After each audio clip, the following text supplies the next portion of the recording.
morning, we bring you the latest in the world of sports. I'm Paulo Del Rosario.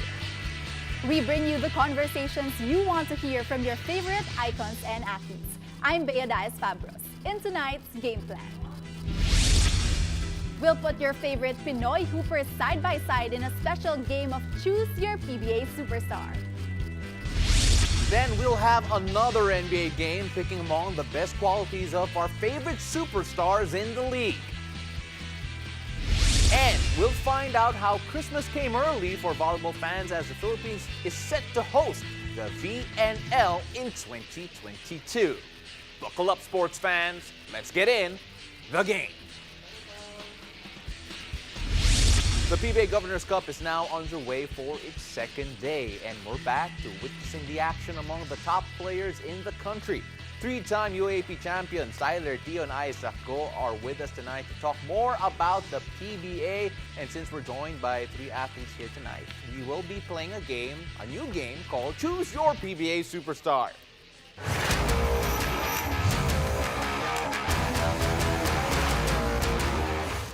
Gentlemen, welcome to the game. When I read out loud earlier that we had three athletes in the show, I looked around and realized that I'm the least athletic person on this call. So thank you very much for joining us. All right, it's great to be here.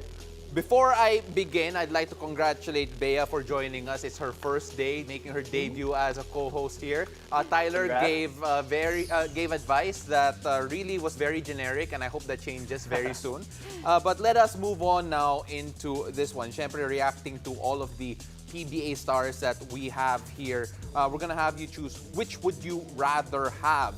I'm gonna start off first with you, Isaac, because interesting kasi let's talk about Terrence, Romeo, and Jayson Castro in particular. So, Terrence Romeo, would you rather have his handles or Jayson Castro's speed? Ooh, that's tough.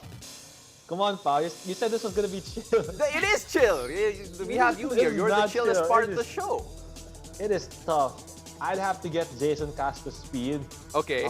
Just because handles you can work on, but in terms of speed, it's kind of something that it's inborn in you, so I have to pick that, honestly. That was tough. Oh. It's tough to pick one. What a start. Ty, how about you? I'll go the opposite way. I'll go with the handles of Terrence Romeo because I know you can work on your handles, but having specifically Terrence Romeo's handles is probably 1 in a million. So with his handles, you can get anywhere he wants on the court, similar to how Jayson Castro uses his speed. Yeah. No, absolutely. To get to point A and point B is crazy. Pero Bay, Isaac said you can't really work on speed. I think you can work on it to some degree, pero the level of the blur, parang hindi talaga eh. No? I think for me, I'd also have to go with Tyler. I would have to go with the speed. You know, the blur, he's been my idol since I was in high school. I've been watching him both in the national team and also in a stint with the Talk and Text, Drop and Texters. So yeah, speed, you cannot match the speed of the blur. That's why his name is the blur. That is true. His first step is still elite, even though at his advanced age, you can see that still in the PBA today. Now moving on, I'm going to start with you here, talking about big men this time. Japet Aguilar, his athleticism, his length, or Junmar Fajardo, his post moves and footwork. Ooh. Yeah. I'm gonna go again with Junmar Fajardo's height and post moves. I think you can kind of see a pattern. I'm more of a skill. I prefer skill over athleticism any day, so I'll go with that. Wow. Okay. How about you, Big Chill? I have to agree with Tyler, but I like skills more. But I think in today's game where you can kind of play without jumping high in terms of athleticism, but you need quickness. So that's why I would pick Junmar's skill over Japet's athleticism. Bay, I mean, like we talked about how, a while ago, we talked about how you couldn't teach the speed of a Jayson Castro. You can't teach the length and athleticism of a Japet Aguilar. But then, could you make an argument over Japet against maybe the footwork and the post moves of a Junmar Fajardo, pero parang mahirap rin, no?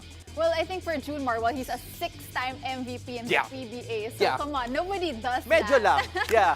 But in terms of Japeth Aguilar, you know, he's proven his worth not just in the PBA but in the national team, and he has gone up against so many other players, being so great with his athleticism. So I don't know. I think it's like a tie between the both of them here. Yeah, no, I agree. Okay, for this next question, babe, we were talking about this off the air. That the question is, who here would not choose Anton Asistio, because he's now part of this next question.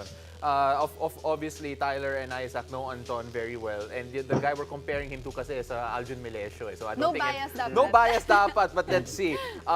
Isaac, Anton Asistio, catch and shoot ability, or ALIUN MELECIO for his off-the-dribble shooting? I'm sorry, Anton. I have to go with ALIUN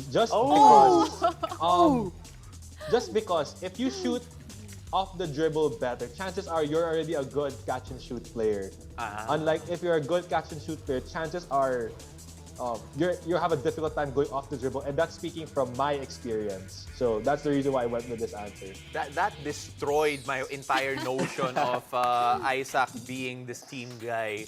Pero Tay, I gotta be fair. Where would you go on this one?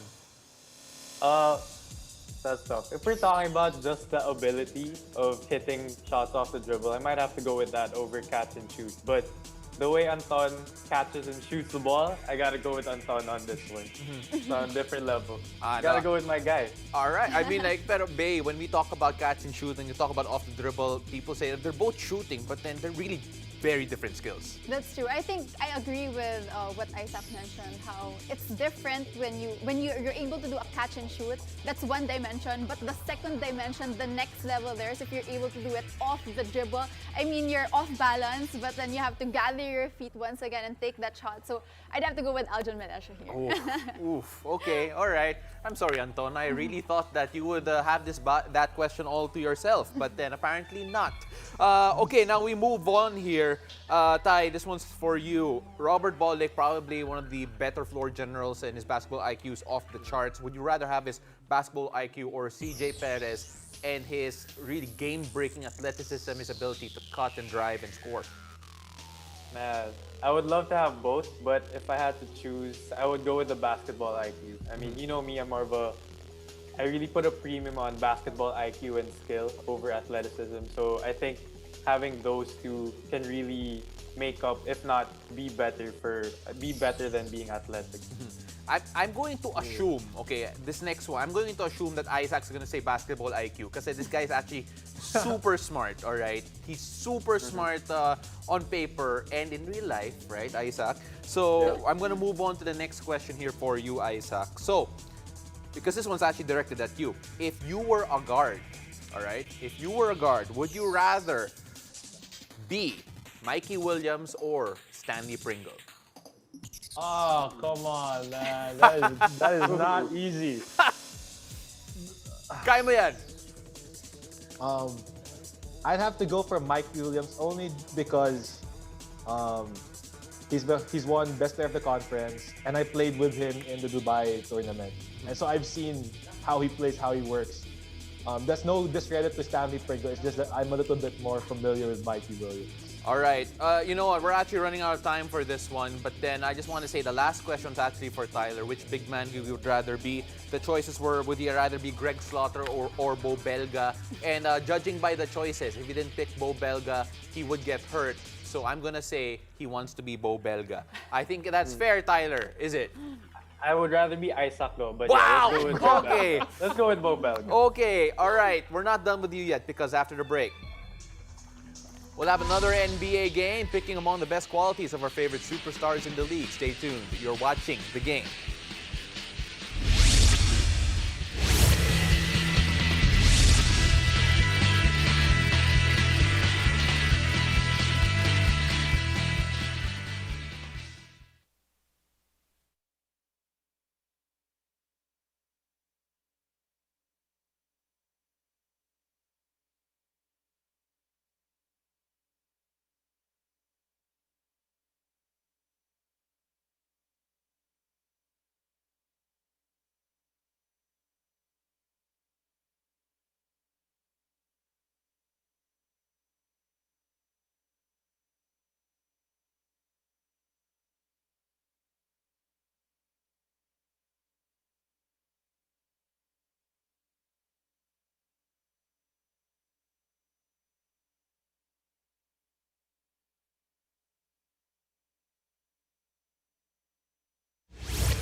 Welcome back to the game. Let's take a look at some key matchups to watch out for in the NBA approaching this weekend. LeBron James and the Lakers take on the Memphis Grizzlies tomorrow 9 a.m. live on One Sports. Then it's Jayson Tatum and the Boston Celtics taking on CP3 and the Phoenix Suns on Saturday 11 a.m. on NBA TV Philippines. As we are always a fan of our favorite superstars taking on the floor, let's continue to play some mini games on the show. Still joining us are NBA hype analysts Tyler Teo and Isaac Go.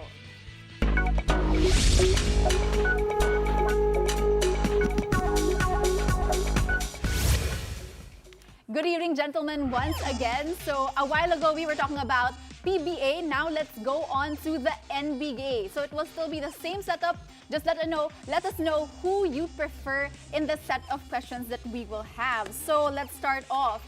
For you, Tyler, are you a bigger fan of Ja Morant's athleticism or Jayson Tatum's scoring prowess? Oh, that's easy. I'm gonna go with Jayson Tatum's scoring prowess. Really? Okay. All right. I mean, like, you look at that though. Why was it such an easy decision for you? I don't know. I mean, you can only do so much with athleticism. You still have to turn that athleticism into something productive, which Ja has done. But I mean, imagine if he had Jayson Tatum's scoring prowess plus that athleticism, then that would be different. Interesting. But how about for you, Isaac? Who would you choose? I'd have to pick Jayson Tatum. He's just really smooth with the ball.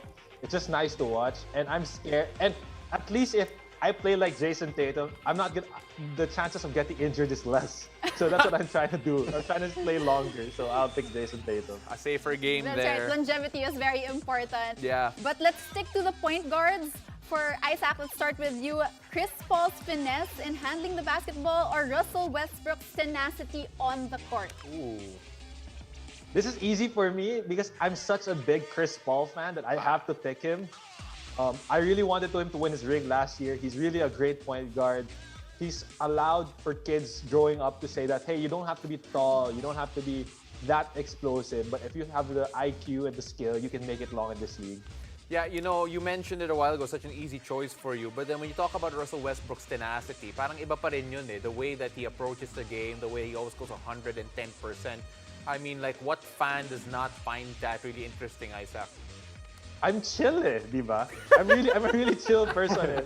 So, as much as I love Russell Westbrook's energy, it's just something I can't relate to. I'm really laid back. I'm chill na, di ba? So, I have to go with Chris Paul. His name. Big chill. Well, Big chill.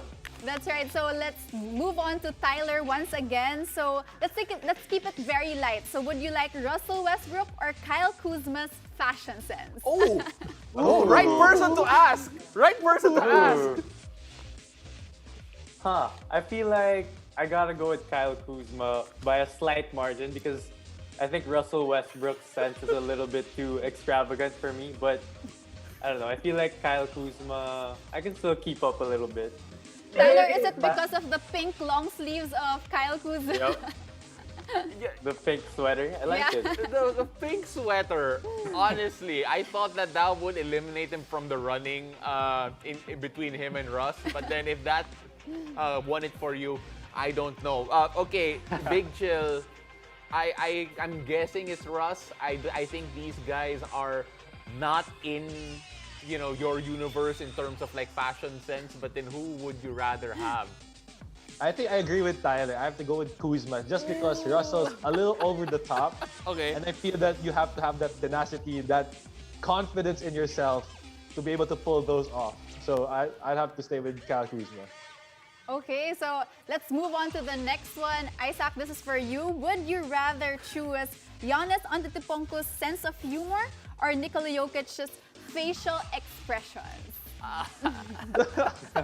I'd have to go with the Joker because it fits his personality. Honestly, Jokic, if you just followed Jokic with a camera all day long, you'd be able to make a comedy show, honestly. Yeah. So I gotta go with him, man. He's a clown. He's just a personality. Okay, so how about for you, Tyler? I'll go with Giannis. I just feel like the guy's just his sense of humor is so innocent. Like, Yeah. everyone can relate to it, diba? Look. How can you hate on that guy? When Giannis talked about eating Oreos with milk for the Yeah. very first time, I felt seen. Okay, Right? that was an incredible look. Right after that, I'm not gonna lie, I may have gotten a cookie and dipped it in milk that very same night. It was really a throwback to my own childhood. But we're not done there. We're not done yet. Bea, what's up next? Okay, so next up is, for you, Tyler, is it Giannis Antetokounmpo's or Steph Curry's love for family? Grabe. This is so Deeper emotional. now, deeper. I mean, you can't go wrong with either. I don't know if I could choose here, but Yeah. I feel like Steph's family is more known to everyone, so maybe I'll go with Steph. But I don't think there's a wrong answer here. They're both really big family men. I agree. I think, Isaac, you're gonna feel the same way? Yeah, honestly, and the only reason why I would have to pick Giannis over Steph is that Steph had it, in a way, a better life growing up. So that's why. But honest like Giannis, where you see where they struggled growing up and that really built that tight-knit family. So maybe that's why I think I see more, I can relate more with Giannis and I have to give it to him. But it's literally, you can literally flip a coin and not pick Either. the wrong guy. Yeah, you know, we're looking at pictures right now of their family situations, and really it's hard to choose. You can talk about the love for the brothers of the Antetokounmpos, and you can also talk about the Curry's family dynamic. You know, you can even argue it extends to Seth. And how that all works out, even with Doc Rivers. So, I mean, like, there's so much to love with all of that. It's great to see that all come to fore. Now, this last question here is really interesting because it brings back an age-old question, age-old rivalry. And we started out very light, and we're ending here very heavy because this is a very serious question, Bay. Let's try and do this justice. Let's start out with Isaac with this question, Bay. So, Isaac, I want to know, would you choose Kobe Bryant's Mamba mentality or LeBron James' overall worldly impact? Wow. Wow. Kobe or LeBron? I'd have to pick LeBron just because I remember watching a stretch of basketball where I didn't want to watch Kobe, and that was the post-championship era where I really found it painful to watch. I love the drive, but personally for me, that was really painful to watch, and I didn't grow up to appreciate Kobe until really late of what he really did. So maybe that's why I have to pick LeBron, because I kind of followed him a little bit more throughout my life. Tyler. This was a little easier for me because I'm a LeBron fan, so I'm going with LeBron's overall worldly impact because, I don't know, it feels like the way you guys phrased the question, it's like Kobe's Mamba mentality is more of thinking of himself and doing whatever he can to make sure that he succeeds. Unlike the way you guys phrase LeBron's overall worldly impact, it's like he's helping others, you know, aside from himself, succeed. So I'd rather I'm a bit hurt on that the one. second one. No, I'm not gonna lie. Me and Bea right here grew up in the Mamba mentality That's true. generation. And it's funny because I like how you blame the question instead of either of Right, us. right? So really, yung may kasalanan dito yung writer. Yung question pala Oo, so but guys, thank you very much for joining us here. Really tough question to answer at the very end. Well, at least to us it was very tough. But then you guys were just there for LeBron. So Kobe fans, look for them, make them feel hurt, and let's see what happens then. Guys, thank you very much. Stay safe out there. Thank you, guys. Thank you. See you soon. Again, don't miss out on the NBA action approaching this weekend. It's the Lakers and Grizzlies battling it out tomorrow. Then the Celtics take on the Suns on Saturday. After the break, Christmas came early for volleyball fans as the Philippines is set to host the VNL in 2022. Let's find out why fans should be excited. Stay tuned, you're watching The Game.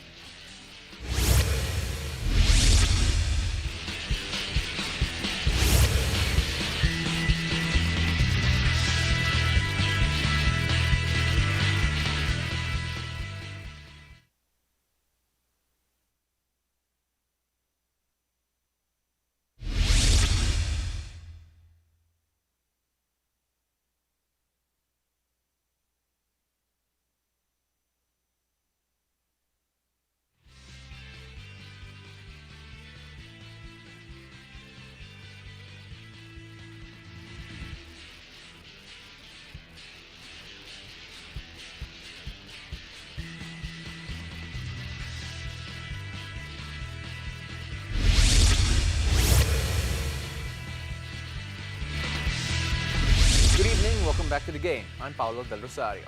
Christmas came early for Pinoy volleyball fans as the Philippines has been announced to host the Volleyball Nations League. Pasay City will host the women's games in the second week of June, featuring teams from the USA, China, Japan, Russia, Belgium, Poland, Thailand, and Canada. Oh, Canada. A week later, Quezon City is set to host the men's teams from Japan, France, Russia, Slovenia, Argentina, Italy, Germany, and the Netherlands. Hup, Netherlands, hup.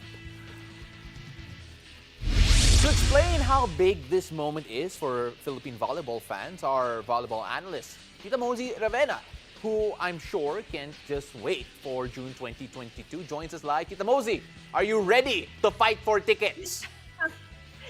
Oh, for sure. Alam mo, it's a welcome treat to everyone. Actually, that's actually part of the script. Pero Tita MOZZY, I'm not going to lie. I'm probably going to ask tickets from you. So let's completely honest with that. So unang-una, I am sure, hopefully by that time, how big will it be if Filipino fans could finally go out and see this all live in person, not just on TV but in the venue to see world-class volleyball action?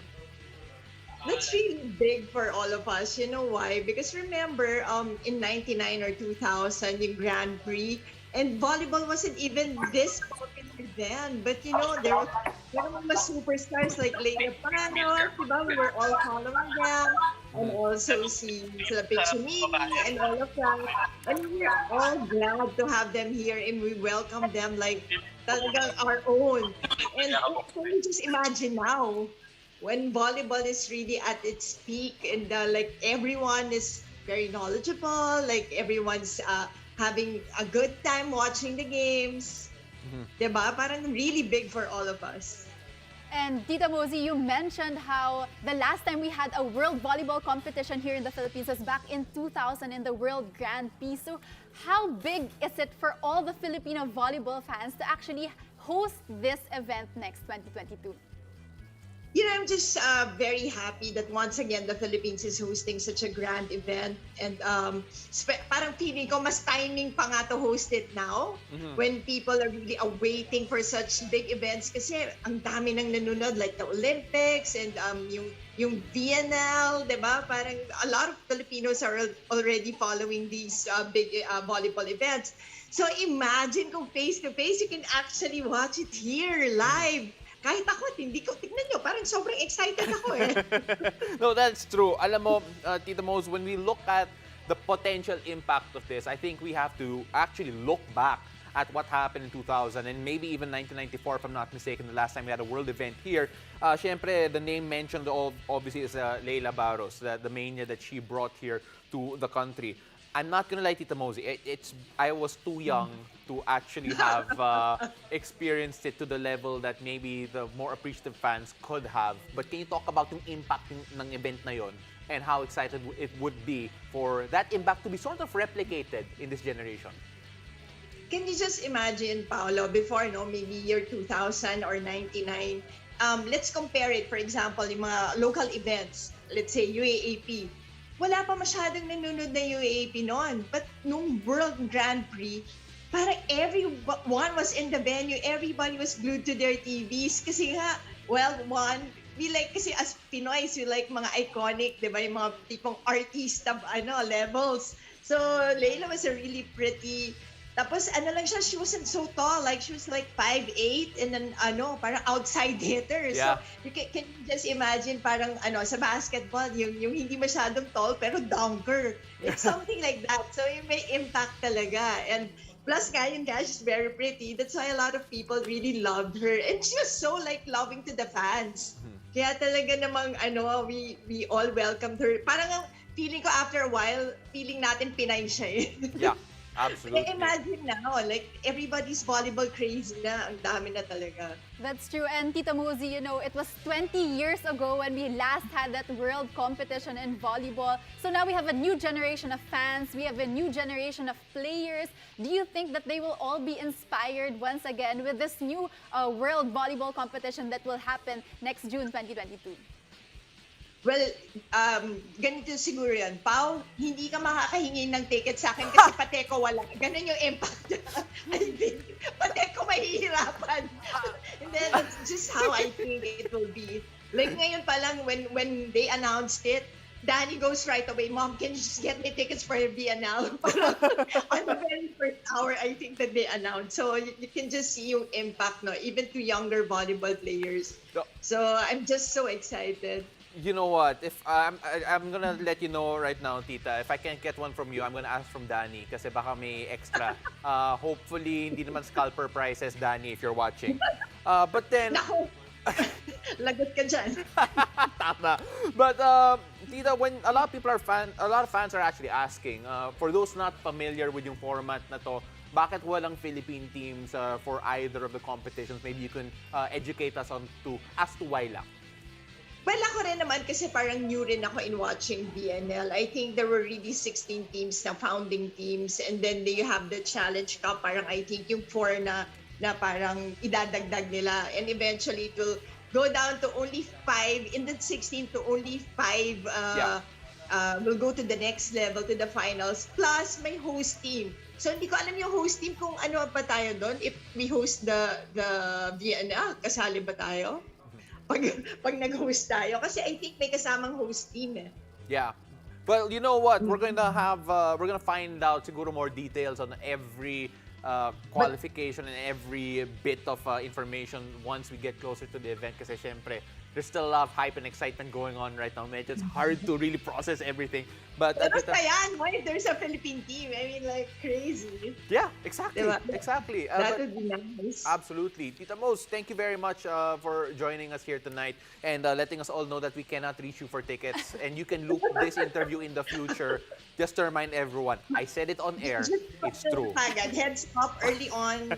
Yes. I am not the ticket rondella because I'm going to have a hard time, I think, looking for tickets myself. Absolutely. Pero I will look for one, Pao. If I have extra, I'll give it to you. Oh, thank you. Thank you. Me too. Okay, there too. Pahabol. All right. Salamat, Tita Moz. Thank you very much for joining us. Thank you for joining us. I'm Bea Diaz-Pabro. I'm Paul Del Rosario. This has been The Game.